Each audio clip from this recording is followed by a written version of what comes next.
You're watching Kashmir Examiner Live Wire with the latest updates.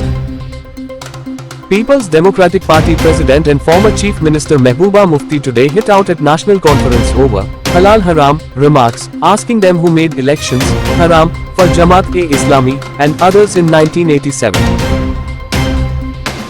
Mehbooba, who made an apparent reference of 1987 election rigging, for which she held the then NC leadership responsible for election rigging and forcing Jamaat and other political outfits to stay away from mainstream electoral process.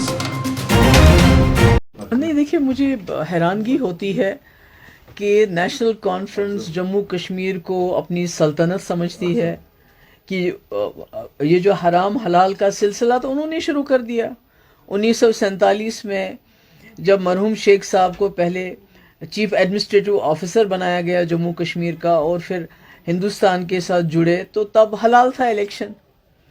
جب وہ وزیر اعظم بنے تو تب حلال تھا. جب وزیر اعظم سے ان کو ہٹایا گیا تو پھر الیکشن 22 سال کے لیے حرام ہو گیا. 22 سال تک وہ رائے شماری کی بات کرتے رہے. اس کے بعد 75 میں وزیر اعظم سے وزیر اعلیٰ بن گئے، پھر الیکشن حلال ہو گیا ان کے لیے.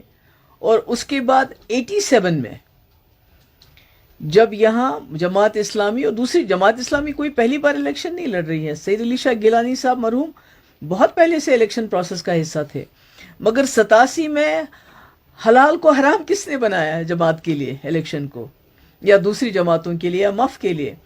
تو جب 87 میں نیشنل کانفرنس نے داندلیاں کی الیکشن میں، کیونکہ وہ نہیں چاہتے تھے کوئی تیسرا فورس سامنے آ جائے، کیونکہ کانگریس کو انہوں نے اپنے ساتھ ملایا.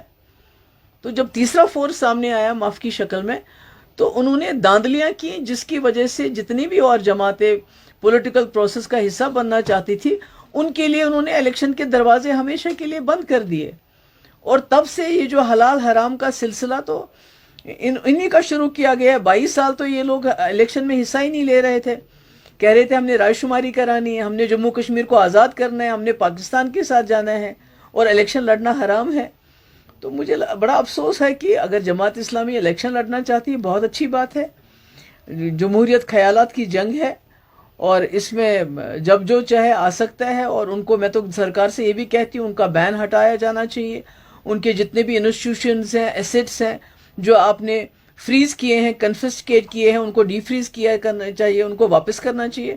تو یہ بڑا افسوس والا بیان ہے یہ حلال حرام الیکشن کو کے بارے میں کہنا. تو مجھے لگتا ہے یہ نیشنل کانفرنس کا ہی ہے، انہی کا ہے یہ کال رہا ہے کہ جب ان کو کرسی ملتی ہے تو الیکشن حلال ہو جاتے ہیں، جب کرسی چھوٹ جاتی ہے تو الیکشن حرام ہو جاتے ہیں.